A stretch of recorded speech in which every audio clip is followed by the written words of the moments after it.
안녕하세요. 지난 8강에 이어서 오늘은 장문 독해 부분 저희 17에서 18번 문항부터 들어가도록 하겠습니다.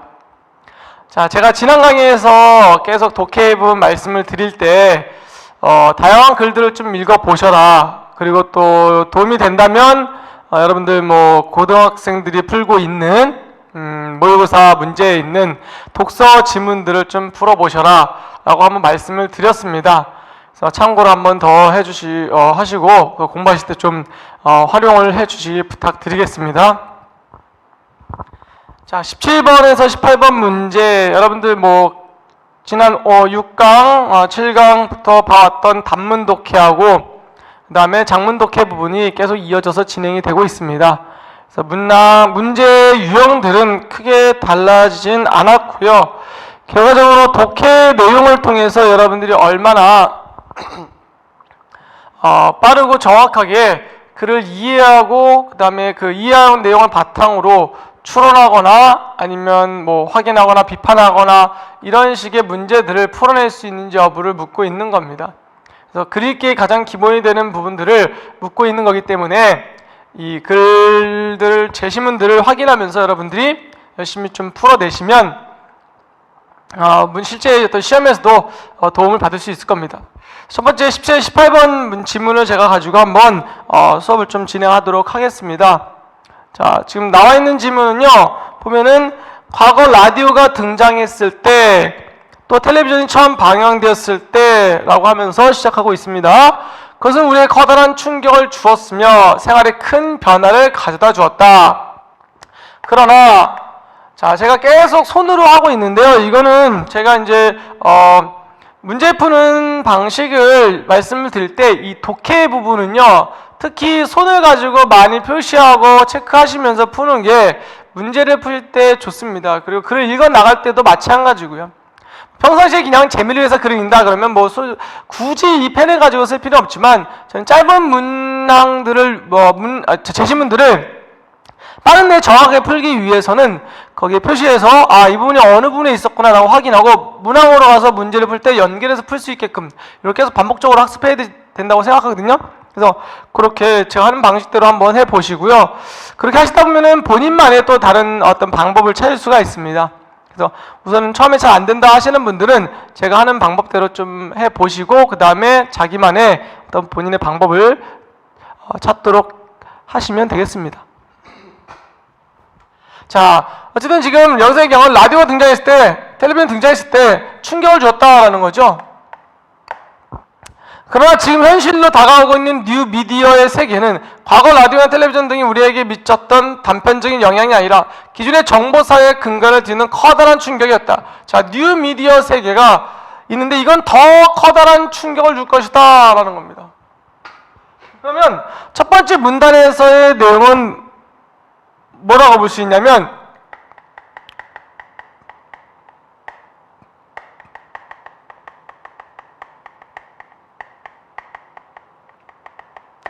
자, 뉴 미디어의 세계가 주는 충격이 있을 것이다 라고 지금 설명을 하고 있는 부분이고요. 다음 문단 보면은요, 이렇게 뉴 미디어는 싫든 좋든 사회 변화에 대한 시대적 요청으로 하나의 추세로서 밀려오고 있다. 그렇다면 이런 뉴 미디어가 그 기술적 특성을 기반으로 인간과 인간의 진실한 커뮤니케이션의 통로, 인간 커뮤니케이션의 자유와 권리를 확대하고 문제를 해결할 수 있는 수단이 될 수 있을 것인가? 했어요. 여기 의문제겠죠, 의문. 그럼 어떤 역할을 하냐? 뉴 미디어가 커뮤니케이션의 통로, 그 다음에 커뮤니케이션의 자유와 권리를 확대하고 문제를 해결할 수 있는 수단이 될 수 있는가? 라는 의문이죠. 아니면, 자, 이거는 어떤 긍정적 영향이겠고요. 아니면 부익부 빈익빈을 낳아 기존의 사회 경제적 불평등을 더욱 심화시킬 것인가? 이거는 부정적 영향.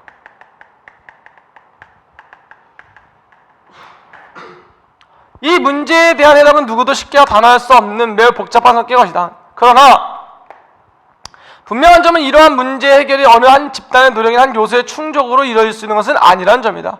그것은 과학적, 기술적 차원에서 뉴미디어는 기능성, 그 사용하는 이용자의 정신적, 물질적 자산 이거죠. 그리고 그 양자를 연결해주는 행정적, 경제적, 엘리트의 정책 등과 같은 총체적 상황 속에서 포괄적으로 살펴보아야 할 것이다. 길이 부자 길게 나왔죠, 이 부분보다는. 근데 간단히 정리하면요, 긍정적일 수도 있고요, 또 뭐가? 부정적일 수도 있다. 뭐가? 뉴 미디어가 이렇게 작동할 수 있는데, 그러면 이것이 긍정적이냐 부정적이냐, 우리가 될지 안 될지 어느 쪽으로 될지는 어느 하나의 집단의 노력으로 되는 것이 아니라고 했습니다. 뭐가 조합적으로 되냐면 기술과 과학과 그 다음에 이것을 사용하는 사람들의 정신적, 그 다음에 물질적, 그 다음에 또 뒤에 가서는 또 뭐예요? 행정적, 그래서 경제적, 엘리트 정책이죠. 결국 행정적이라는 건 얘네들이 다 뭐 할 때 다 골고루 섞여서 종합되어서 우리가 살펴보아야 한다 이겁니다. 어느 하나만 가지고는 살펴봐서 이것이 긍정적이냐 부정적이냐를 판단할 수는 없다, 이런 개념이죠. 자, 다음 볼게요. 그러나 우리가 더 유념해야 할 것은, 그러나는 제가 주의 깊게 보시라고 말씀을 드렸습니다. 우리가 더 유념해야 할 것은 시스템이나 네트워크 자체가 아니라 실제로 그것이 어떻게 운용되느냐는 점이다. 자, 운용의 문제라는 거죠. 운용. 뉴미디어에 있어서도 그것의 올바른 활용을 위한 기본 전제는 기존의 매스미디어에 적용되는 것과 그리 다르지 않다. 그것은 바로 커뮤니케이션의 기능적 측면보다는 주체적 시각의 정립이 우리에게 더 필요하다는 것을 의미한다. 다른 건 모르겠고요. 어쨌든 뭐가 필요하다는 겁니까? 주체적 시각의 정립이 필요하다 이거죠. 그러니까 기능적인 것보다는 주체적 시각이 더 중요하다라는 겁니다. 그러니까 기술과학이라는 이런 것보다는 사실은 정신적인 것이 더 중요하다라고 설명하는 부분이다. 이렇게 이해하시면 돼요. 자, 그러니까 여기서 요문단에서 이제 요문단과 요문단 정리를 하면요, 이 문단에서는 지금 요걸 정리한 거고요, 요문단에서는 뭐가 중요하다? 주체적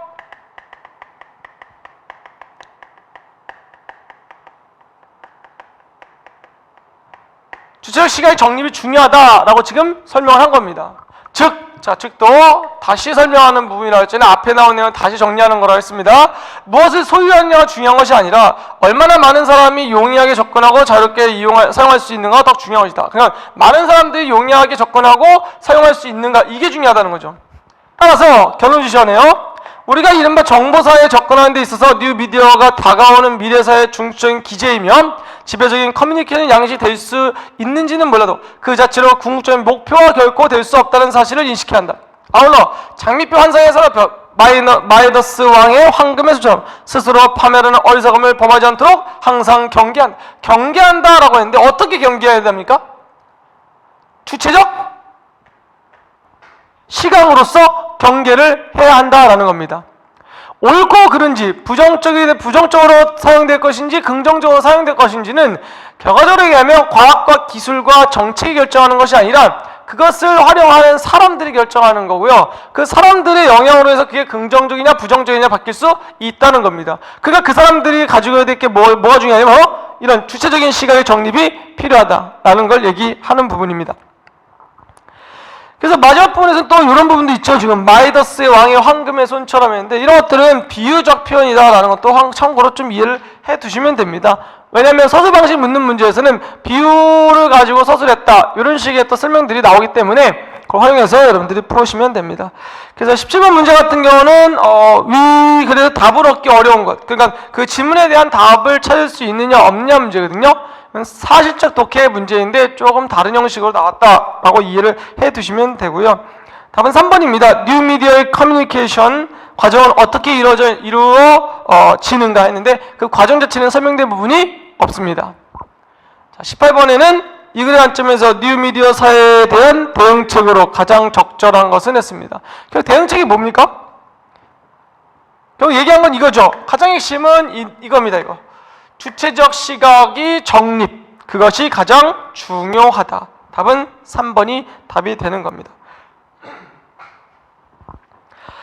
자, 이렇게 해서 사실적 독해, 추론적 독해, 비판적 독해 이렇게 해서 제가 전 강의에서도 설명을 드렸는데요.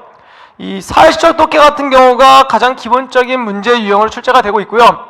사실적 독해를 푸는 문제에서는 가장 주의 있게 봐야 될 건 당연히 단어입니다. 어휘, 그 다음에 문장, 문단, 나아가서 이제 그것들의 짜임 이런 것들을 여러분 좀 살펴봐야 되고요. 그러려면 우선은 각 단어들을 좀 주의 있게 봐야 되고, 모르는 단어가 있으면 좀 찾아서 그 뜻을 좀 알 수 있게끔 정리를 해두시는 것도 하나의 방법입니다.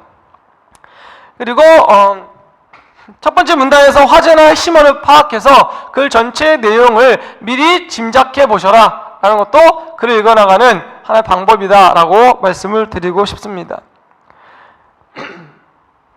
자, 그래서 각 문단의 중심 내용을 찾고 전체 내용을 확인할 수 있습니다. 그럼 주제라든지 중심 내용 찾는 문제에 대해서 여러분들이 답을 쉽게 찾을 수가 있습니다. 자, 다음 넘어가겠습니다. 자, 모든 문항을 제가 다 일일이 읽고 풀이하고 하는 방법은 무의미하고요. 여러분들이 직접 독해 부분을 읽어서 풀어보셔라 라고 말씀을 드리는 겁니다. 그래서 19에서 20번 문항은 넘어가겠습니다. 자, 다음 21에서 23번 질문입니다. 자, 여기는 제가 이제 뭐 때문에 이걸 보려고 하냐면은요, 22번 문제하고 23번 문제 때문에 한번 보려고 합니다. 자, 접속어에 대한 문제가 좀 나와 있고요. 그 다음에 사전적 의미, 그동안 우리가 어휘에서는 사전적 의미를 묻기보다는 문맥적 의미를 묻는 문제들이 많이 출제가 됐었거든요. 저희가 풀어왔었고요. 어휘력 파트 저희가 강의할 때. 근데 여기서 이제 사전적 의미를 묻는 문제가 출제가 되었다라는 거 확인을 좀 해두시고요. 제시문을 보면서 한번 제가 살펴보도록 하겠습니다. 세계화가 진행되면서 주류 집단과 구별되는 소수 집단에 대한 관심이 증대되고 있다. 다문화 사회가 화두로 등장한 오늘날 다문화 사회 여러 집단, 즉 이민자, 소수민족, 토착민 등은 각각 상이한 유형의 요구를 제기하고 있다. 이들의 주장에는 중요한 공통점이 있다. 자, 여기 접속어를 넣어라라고 얘기했거든요, 지금. 자, 이 문제도 거기 22번에 있는 것들을 직접 넣어보시면 좀 더 쉽게 풀 수가 있습니다. 그래서 그렇지만, 그리고, 그러므로, 그래서, 또한 이렇게 되어 있지 않습니까? 그거 가지고 하나씩 넣어보시면 돼요. 근데 넣어보기 전에 우리가 먼저 살펴봐야 될 거, 접속어라는 건 앞문장과 뒷문장을 이어주는 거거든요. 근데 이어주는 방식에는 제가 전에 한번 얘기했지만 병렬적으로 이어주느냐, 역접이냐, 아니면은 전환이냐, 아니면 보충 설명이냐, 이런 식으로 제가 말씀을 드렸는데, 그럼 앞에 내용을 보면요, 토착민 각각 상이한 유형의 요구를 제기한다. 상이하다는 건 다르다 이런 뜻이죠. 다른 유형의 요구를 제기했대요. 땡땡땡하고 이들의 주장에는 중요한 공통점이 있다 그랬어요. 그럼 상이한 유형을 요구했는데 공통점이 있다. 요것만 보면은 먼저 확인할 수 있는 건 앞문장과 뒷문장이 뭐하다는 겁니까? 다르다는 거죠. 반대의 내용을 다루고 있다 이런 뜻입니다. 그러니까 여기에는 역접의 의미가 들어가야 된다라는 거죠. 억지로 더 넣자 하면은 전환의 의미도 들어갈 수는 있을 것 같아요. 그런데 전환은 내용 자체가 바뀌는 거기 때문에 빼주셔라 라는 겁니다. 헷갈릴 것 같은 문제, 제가 헷갈릴 수 있는 부분을 설명한 거고요. 역접 부분에 들어가야 됩니다. 그러면 1, 2, 3, 4, 5번 중에 역접 부분은 그렇지만이라는 1번이 들어가야 됩니다. 그럼 한번 넣어서 한번 해보겠습니다. 요걸 제가 그렇지만 이들의 주장에는 중요한 공통점이 있다. 자연스럽죠? 자, 이렇게 해서 집어넣으면 됩니다. 첫 번째, 자유민주주의 민주국가에서 개인적 시민권을 보호하고 있는 시민적, 정치적 권리의 범위를 넘어서고 있으며, 둘째, 이들의 주장 인종문화 집단의 독특한 정체성과 필요성을 인정하고 그 수용을 실현하는 의도가 있다. 그래서 첫째, 둘째 이렇게 나와 있죠. 자, 다 이해하지 않더라도 첫째, 둘째 개념이 여기 나와 있구나라고 확인해 두시면 됩니다.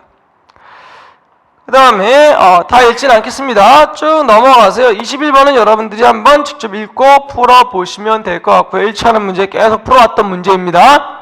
다음 디귿의 사전적 의미를 묻는 문제입니다. 단어가 나와 있고 사전적 의미인데, 사전적 의미 문제는 여러분들이 글을 읽어 나가거나 저희 교재를 공부하시다가 모르는 단어가 나면 사전을 좀 반드시 찾아보세요. 사전을 반드시 찾아보셔서 정말 내가 평상시에 모르는 단어다라고 하는 것은 단어를 좀 정리해서 옆에다가 좀 머릿속에 익혀두시면 간단하게 풀 수 있는 문제가 이 사전적 의미를 묻는 문제입니다. 왜냐면 바뀌지 않거든요, 이거는요. 문맥적 의미 같은 경우는 우리가 기존에 봤을 때 문맥에 따라서 그 의미가 달라지잖아요. 근데 사전적 의미는 그대로이기 때문에 보시면 됩니다. 야기하다, 뭐 들어보신 분들이 많으리라고 생각됩니다. 어떤 문제를 일으킨다, 어떤 사건을 일으킨다, 이거죠. 그래서 거기는 4번이 답이 되는 거고요. 사실 이건 제가 안 봐도 되는데 여러분들 이렇게 사전적 의미를 묻는 문제도 출제가 되고 있구나, 출제가 될 수 있구나, 이런 것들만 좀 간단하게 좀 이해를 해두시라 라는 의미에서 제가 한번 살펴보았습니다. 다음은 24에서 25번입니다. 24에서 25번도 여러분들이 직접 한번 풀어보시고 확인하시면 될 것 같습니다. 자, 다음은 26에서 27번 문제. 이 문제도 여러분들이 직접 한번 확인을 해보고요. 풀어보시면 될 것 같습니다. 우선 제가 몇 가지 팁만 알려드리면 26번 내용 전개 방식 여러분들 머릿속에 다시 한번 생각하고 넘어가시라라는 거죠. 내용 전개 방식에는 정적인 방법과 동적인 방법이 있다. 기억나시죠? 정적인 방법에는 뭐가 있냐? 정의, 비교, 대조, 분류, 분석, 그 다음에 묘사, 예시, 지정, 이런 것들이 있다 했습니다. 그 다음에 동적인 방법에는 서사, 과정, 인과, 이런 것들이 있다고 말씀을 드렸죠. 그런 방식대로 이제 글이 전개되는 거고요. 내용이 전개되는 겁니다. 그래서 그 방식들을 머릿속에 좀 집어넣어 두시고요. 그 다음에 활용하시면 될 것 같습니다. 자, 그 외에는 또 다른 방법들이 있어서 한번 소개를 해드리려고 그래요. 26번에서는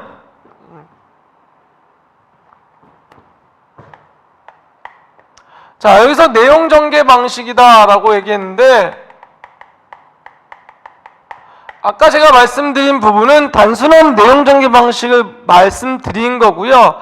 여기에는 이제 또 서술 방식에 대해서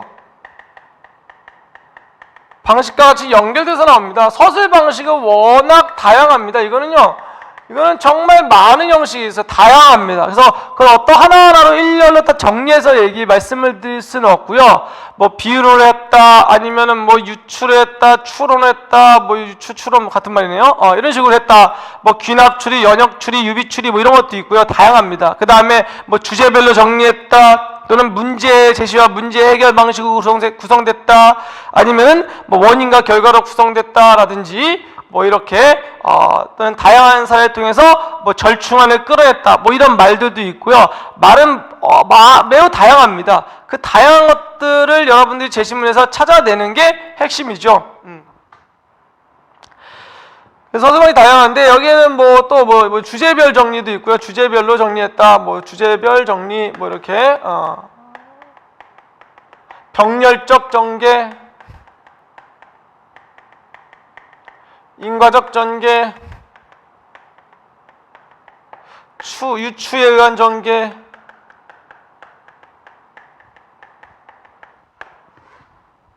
문제 해결식,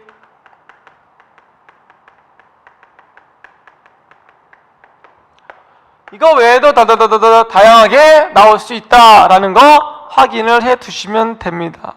그래서 어떤 하나의 개념에 이렇게 얽매이지 마시고요. 글을 읽으면서 이 글은 이렇게 정리가 되었구나, 이거 전개되어 있구나 라고 찾아서 보시면 됩니다. 그래서 제시문하고 비교해서 아닌 부분을 제외시키면 답을 선택할 수 있습니다. 그 다음에 27번 위그리 왕판 내용이 아닌 것은 했는데, 이것도 여러분들 읽어서 한번 풀어보시면 되겠습니다. 자, 다음 거는요 28에서 29번 지문을 한번 보도록 하겠습니다. 자, 이거는 제가 한번 같이 보려고 했는데, 자, 보겠습니다. 우선 이번에는요 문제를 한번 먼저 볼까요, 여러분? 자, 문제 보면 28번 위글의 내용과 일치하지 않는 것, 일치성 여부 문제죠. 그래서 선택지를 보면 우린 정보 생산의 주체로 참여해야 한다. 2번, 정보에는 정보 생산자의 가치관이 반영되어 있다. 3번, 필요한 정보를 분별할 수 있는 능력을 길러야 한다. 4번, 정보의 증가와 그 수용의 불균형은 사회 혼란으로 나타난다. 5번, 정보사회에서는 정보 기기를 운용하는 능력을 기르는 일이 가장 중요하다. 자, 이렇게 이제 일치성 문제가 나와 있고요. 그 다음에 29번은요, 보기의 글이 들어가기에 적절한 것을 고르시오 했습니다. 그러니까 이 내용이 어느 부분에 들어가야지 자연스럽게 글이 이어질 수 있느냐라는 거죠. 이런 경우에는 제시문에 나와 있는 그 보기에 나와 있는 내용하고 유사한 내용이 우리 제시문이 어느 부분에 있는지를 살펴보시고요. 그거에 앞에 들어가야 되는지 뒤에 들어가야 되는지 선후 관계를 따져보시면 됩니다. 그러면 보기를 한번 볼게요. 보기에 들어가야 적절한 것. 자, 보기 한 가지 예를 들어보자 했습니다. 예시네요. 어떤 나라 발행하는 관광 안내 책자는 정보가 섬세하고 정확하다. 거기에는 이런 비결이 있다. 이 책을 구입해 관광을 간 소비자들은 종종 그 내용의 오류를 발견한다. 그리고 많은 이들이 그것을 그냥 넘기지 않고 수정사항을 엽서에 적어 출판사에 보내준다. 출판사 일일이 현지의 직원을 파견하지 않고서도 책자를 개정할 수 있다. 여러분들 어떤 책을 구매했을 때 맨 뒤에 엽서가 붙어있는 책들이 있거든요. 그러면 오류 있다, 문제 있다라는 것을 보내주세요 라고 하는 부분들인데 바로 이런 거죠. 그냥 지금 보기의 내용은 뭐냐면 정보의 내용을 갱신할 수 있다, 고칠 수 있다, 바꿀 수 있다는 거죠. 근데 어떤 집단에서 집단이 개인적으로 하는 것이 아니라 여러 사람의 커뮤니케이션 통해서 바꿀 수 있다. 이런 개념입니다. 이해되셨죠? 그럼 본문을 들어가서 한번 보겠습니다. 정보란 무엇인가? 이건 정보와 사회를 맞이하면서 우리가 가장 깊이 생각해 봐야 할 문제이다. 정보는 그냥 객관적으로 주어진 대상인가? 그래서 그것은 관련된 당사들이 항상 가치 중립적이고 공정한 지식이 되는가? 결코 그렇지 않다. 자, 그렇지 않답니다. 자, 문 닫고 주죠, 문 닫고 줘. 이것도 내용 정리 방식이 하나의 방법이 될 수 있습니다. 아무튼 정보라는 것은 뭐다? 가치 중립적이고 객관적이다라고 볼 수 없다 이거죠. 똑같은 현상에 대해 정보를 만들어내는 방식은 매우 다양할 수 있다. 정보라는 것은 인간에 의해 가공되는 것이고 그 배경은 언제나 나름대로의 입장과 가치관이 가져있다. 정보는 가치관이 더했다. 누구? 인간의 가치관이 반영되어 있다. 이런 개념이죠. 그러면은요, 우리 28번의 내용과 일치할 때 2번 정보에는 정보 생산자의 가치관이 반영되어 있다. 나와 있죠. 여러분 확인할 수 있으시죠? 네, 그렇게 확인하시면 되고요. 아울러 다져진 정보를 창출하는 과정에 어떻게 참여하고 있는가도 물어봐야 한다.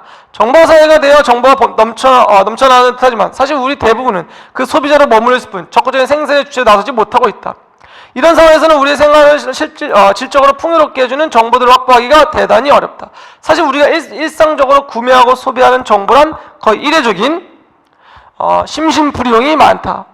정보가 많을수록 좋은 것은 아니다. 오히려 정보의 강의는 무기력과 무관심을 낳는다. 네트워크와 그냥 미디어와 통신기기의 회로들 속에서 정보가 기하급수적인 속도의 규모로 증식하고 있는 데 비해 그것을 수용하고 처리할 수 있는 우리 두뇌 역량은 진화하지 못하고 있다. 이 불균형 일상의 스트레스 또는 사회적 교란을 유발한다라고 했어요. 정보 그 자체에 집착하는 태도에서 벗어나 무엇이 필요한 정보를 분별할 수 있는 능력이 배양되어야 한다. 그럼 보시겠습니다. 28번에 정보를 분별할 수 있는 능력을 길러야 한다. 3번의 답이 여기 나와 있죠. 그죠? 그 다음에 몇 번이죠? 그 다음에 4번 정보의 증가와 수용의 불균형, 사회 혼란, 사회 교란을 표출한다. 이건 4번에 나와 있는 내용입니다. 그 다음에 또 좀 더 보겠습니다. 정보는 얼마든지 새롭게 창조할 수 있다. 컴퓨터, 기계적인 언어 입력되기 전까지의 과정은 인간의 몫이다. 기계가 그것을 대신하기는 불가능하다. 따라서 정보 시대의 중요한 건 컴퓨터에 대한 지식이나 컴퓨터를 다루는 방법이 아니라 무엇을 그곳에 담을 것인가에 대한 인간의 창조적 상상력이다. 그것은 마치 전자레인지가 아무리 좋아도 그 자체로 훌륭한 요리를 보장하지는 못하는 것과 마찬가지이다라는 거죠. 결과적으로 뭐가 중요하다? 인간이 중요하다라는 거죠. 기계가 중요한 것이 아니라 인간이 중요하다.